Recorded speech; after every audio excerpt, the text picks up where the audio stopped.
এগুলো আঙ্গুরের মতো দেখা গেলেও আসলে এগুলো আঙ্গুর নয়। এই ফলগুলোর নাম মনাক্কা। ভারত থেকে আমদানিকৃত আঙ্গুর সমগোত্রীয় ফল এটি। আঙ্গুর কেনার আগে সাবধান থাকবেন। মনাক্কা আঙ্গুরের মতো দেখতে এবং খেতে হলেও এগুলো খেলে অনেকের গলা চুলকাতে পারে। বিশেষ করে যাদের অ্যালার্জি সেন্সিটিভিটি রয়েছে তারা এই মনাক্কা না খাওয়াটাই ভালো। বর্তমানে দ্রব্যমূল্যের ঊর্ধ্বগতির বাজারেও এই মনাক্কার দাম কিন্তু আঙ্গুরের অর্ধেক। অর্থাৎ খুচরা বাজারে মনাক্কা এর মূল্য 130 থেকে 150 টাকা পার কেজি, এর বেশি কিন্তু নয়। তাই অনেক অসাধু বিক্রেতা এই মনাক্কাকে আঙ্গুর বলে আঙ্গুরের দামেই বিক্রি করছে। এটা কিন্তু খুবই বড় ধরনের অন্যায়। আসুন আমরা মনাক্কা এবং আঙ্গুরের মধ্যে পার্থক্য দেখি। আঙ্গুর আর মনাক্কা মাঝে আসল পার্থক্য এর বীজ। মনাক্কার বীজ বড়, রং গাঢ় বাদামি বা সবুজ রঙের, আর আঙ্গুরের মাঝে কোনো বীজ থাকে না। মনাক্কার সাইজ নরমাল আঙ্গুরের থেকে বড়, যা প্রায় 2 থেকে 3 ইঞ্চির মতো হতে পারে।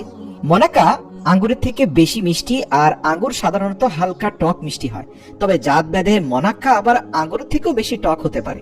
আসলে মূল বিষয় হচ্ছে টেস্ট দেখে আপনি মনাক্কা আর আঙ্গুর আলাদা করতে পারবেন না, কারণ এগুলো সমগোত্রীয় জাত। এখানে মনাক্কা কিন্তু খুব অস্বাস্থ্যকর খাবার এমনটাও বলা যাবে না। মনাক্কা এটাও কিন্তু ভিটামিন সি রয়েছে, আঙ্গুরের মতো অনেক পুষ্টি রয়েছে। তবে কিছু কিছু মানুষের ক্ষেত্রে মনাক্কা অ্যালার্জি সেন্সিটিভিটি থাকাতে খাওয়ার পর গলা চুলকানো অনুভূতি হয়। মনাক্কার দাম অনেক কম, যার খুচরা মূল্য কেজি প্রতি 130 থেকে 150 টাকা। অপরদিকে আঙ্গুর 200 থেকে 250 টাকা প্রতি কেজি। আঙ্গুর ও মনাক্কা দুইটা দিয়েই কিশমিশ হয়, তবে একটাই বীজ থাকে আর আরেকটায় থাকে না। মনাক্কাকে আবার আবজোস বা রেজিনও বলা হয়ে থাকে। প্রিয় দর্শক, ভিডিওর শেষ যে বিষয়টা গুরুত্ব দিয়ে আপনাদের জানাতে চাই যে কেউ যদি জেনে শুনে মনাক্কা কিনেন তাহলে সেটা ভালো, কারণ মনাক্কা আল্লাহ সৃষ্টি ফল, আঙ্গুরের মতো এতে ভিটামিন এবং মিনারেল রয়েছে।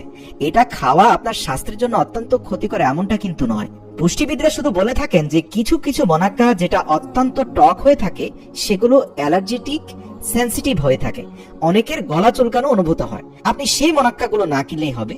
কিন্তু বাজারে এমন অনেক মনাক্কা পাওয়া যায় যেগুলো আঙ্গুর থেকেও পুষ্টিগুণ সমৃদ্ধ, খেতেও মিষ্টি এবং বেশ সুস্বাদু। ভিডিওটি বানানোর মূল উদ্দেশ্য হচ্ছে আপনি যদি আঙ্গুর ব্যবসায়ী হন তাহলে কখনোই আঙ্গুর বলে মানুষকে মনাক্কা দিবেন না। এটা ইসলামী শরীয়তের দৃষ্টিতে এক ধরনের প্রতারণা। অবশ্যই আপনাকে ফলের সঠিক নাম উল্লেখ করে বিক্রি করতে হবে। জেনে শুনে কোনো ক্রেতা মনাক্কা কিনলে তাতে কোনো সমস্যা নেই, কারণ মনাক্কা কোনো ভেজালযুক্ত ফল নয়। এটাও আল্লাহর সৃষ্টি এবং আঙ্গুর সমগোত্রীয় হওয়াতে আপনি এই ফলটা খেলেও অনেক পুষ্টিগুণ আপনার শরীর পাবে। ভিডিওটি একটি সচেতনতামূলক ভিডিও, তাই অবশ্যই ভিডিওটি শেয়ার করে দিবেন যাতে অন্যরা এ বিষয়ে সচেতন হতে পারে।